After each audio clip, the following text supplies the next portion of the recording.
steps are cool at dawn. Olive leaves still hold the night. Smoke is curling slow and thin. Names are whispered to the light. Sing, oh, sing to the stones and sky. Let the old words rise. Let the old words rise. Hvad så, folks? Welcome back to another video. Today we are going to continue the extra history part 2 of the brothers Gracchi. First episode, or part 1, I thought was pretty good. We kind of got to see like the consequences and the corruption of Rome's massive expansion, and like how it kind of just benefited the rich, not the poor or the middle class, not even the soldiers actually. So we got to meet the brothers, Tiberius and Gaius, and we are kind of following Tiberius right now. I don't really know what role Gaius is going to play yet, so let's see. Once he had fought off the accusations of cowardice that ungrateful Romans had heaped upon him as he returned from the Spanish Wars, Tiberius looked around him at Italy. And what did he see? Not one free man working in the fields. Not Really? one soldier he had fought with at Carthage or in Hispania tilling their own farm. No, he saw slaves, the captives of war, working vast estates for absentee landlords who sat simply counting their money in Rome. This could not stand. This would be his cause. So he's going to like fight for like land reforms. That's a pretty good idea, honestly. I can respect that.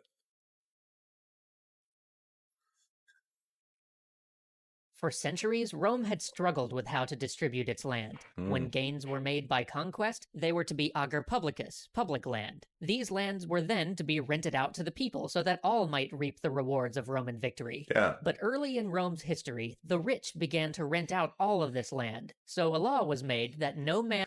Yeah, the absolute shamelessness of... and might own more than 500 acres of the public land. For a short while that worked, but then rich families started inventing false names and renting land under those, until at last the fraud became so public that the law was ignored entirely. Wealthy landowners held vast estates in their own names, pushing off those who would work the land for themselves and their families. And with the prolonged wars that Rome found itself in, and the great influx of cheap labor in the form of slaves, those middle-class Romans, those yeoman farmers of the Roman world who were being taken from their land by the wars for such long periods of time, found themselves bankrupt and replaced with the Really? very spoiled. So the soldiers can makes nothing, basically, because the soldiers obviously gets paid and stuff, but maybe it's a lot of them, or they also need to like pay for their own armor, which is kind of stupid, but okay.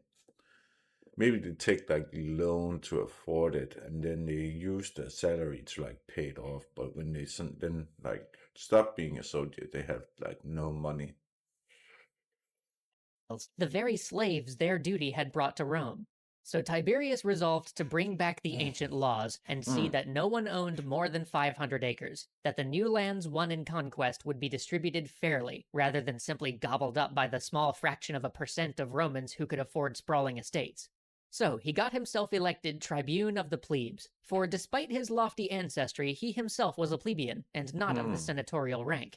As tribune, he set about the work of righting this wrong. He began by consulting many of high repute, the Pontifex Maximus, the consul, and when he wrote his proposition, he wrote it in terms befitting his disposition. For he wasn't a hot-tempered man, but rather a man of sober and measured character. And so he wrote a law that didn't punish those who had for so long been ignoring the rules. In fact, it asked that they do nothing more than surrender the illegally held land after the... Okay, that's honestly pretty fair.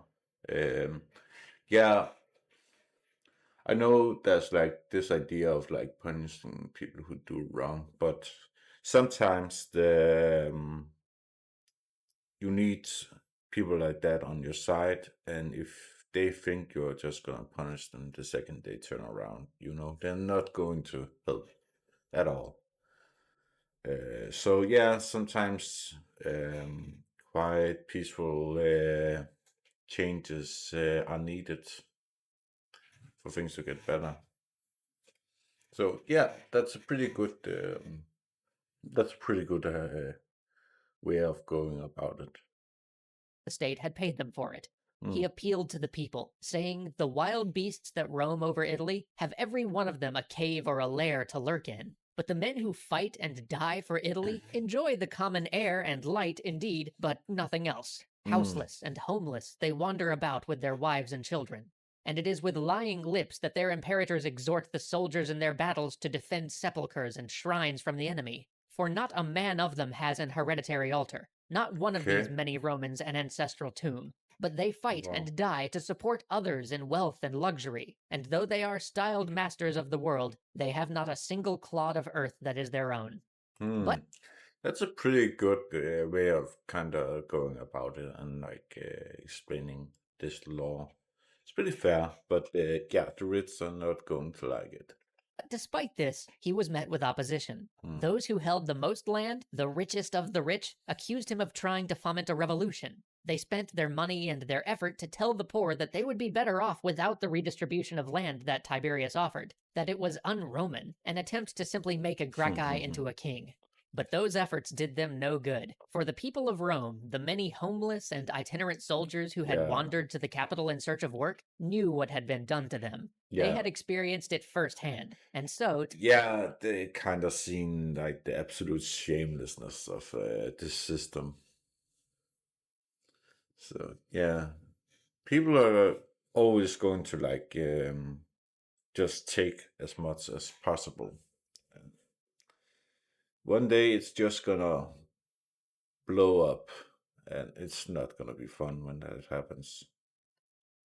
Tiberius's law passed. But the powerful members of the Senate convinced one of the other tribunes to veto the Veto. law. This rarely used power of the tribunes was meant to safeguard the people. The tribunes were empowered to veto any legislation passed by the Senate or the Assembly in order to protect the plebeians from the arbitrary exercise of power. And as such, a tribune's veto was absolute. There was Really? no way to overrule a tribune's veto once invoked, unless the tribune himself revoked it. So that was that. This law was dead. And so Tiberius introduced a harsher, more punitive version of the same law and demanded Okay. Tiberius Law 2.0 with vengeance. Ooh. that it be voted on. But every time the law was to be voted on, the other tribune was there to veto it. So Tiberius used his veto to block every single law that was trying to be passed. He also used his powers to stop Treasury. money being taken out of the treasury, so the government ground to a halt. So the rich and the powerful began to plot against Tiberius, and he himself began to walk about armed, and the fabric Oh. starts to tear. The whole Roman system was built on the fact that sometimes offices needed extraordinary powers to be versatile enough to do what the state and the people required, and that ideas of honor, tradition, and social ostracism would ensure that the office holders acted in good faith. Yeah, but when you give a lot of people a lot of power, usually they're going to just work for themselves. That's why we have systems in place to like contain those people, but we have seen sometimes where those systems also gets corrupted.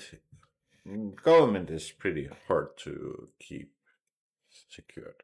For the Republic was held together by tradition and an understanding that those in politics, even if out for their own personal gain, would operate largely for the good of the state. The rules and the powers of offices were treated with respect as things to help create a functional government and society, not as systems to be gamed and exploited to their limit for whatever one's momentary ends were. The tribunary veto was one such thing. For centuries, it had been respected, used sparingly to oppose actions that couldn't be stopped any other way. It was an extreme measure that forced the senators to pause and reflect on how their actions were affecting the people. It was a power granted in the trust that it would be used appropriately and not abused for political disputes. But here, that restraining power is broken, and once broken, it can never be repaired. But it wasn't just the veto. The very office of tribune was abused as well, for Tiberius came to another radical policy, one which wasn't technically against the law, but violated everything the Republican process stood for. He wanted to overturn the results of the last election. Really? He can do that?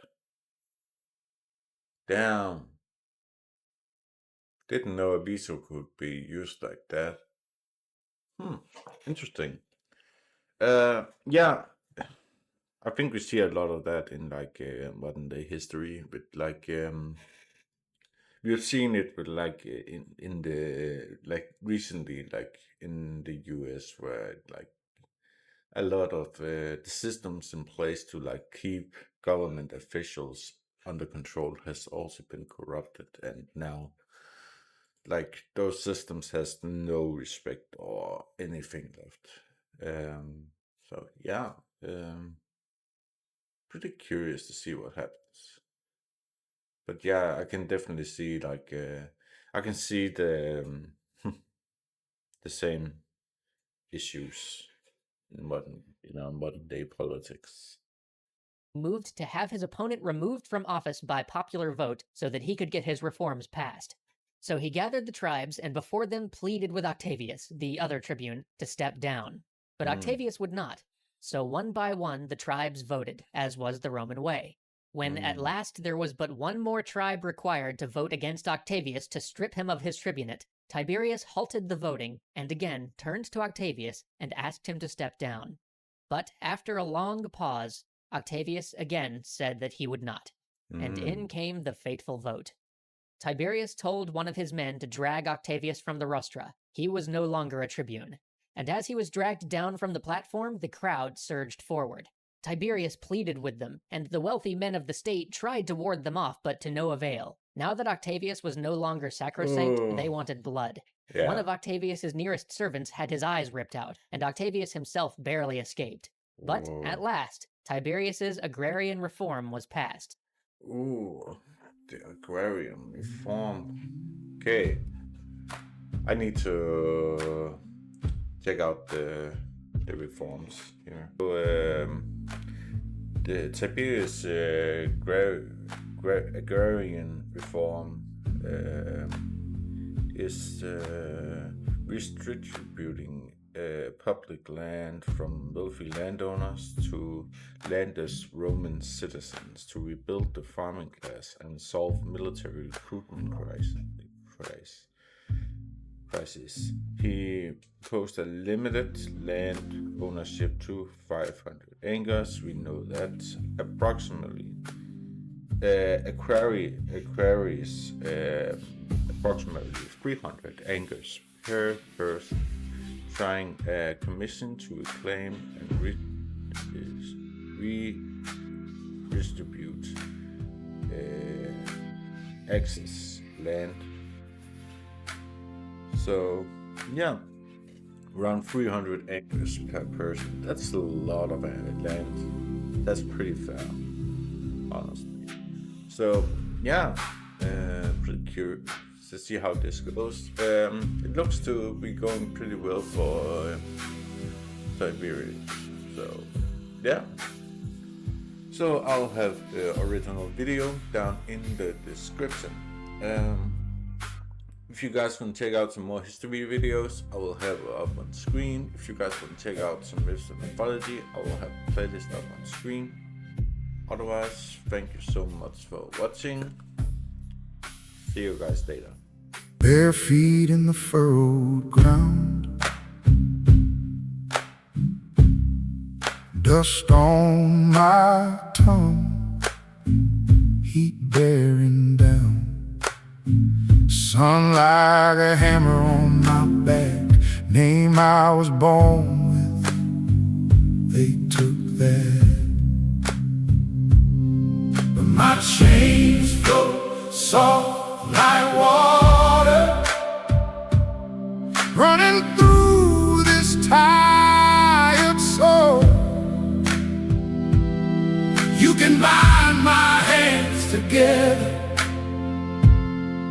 can't cage what rivers know.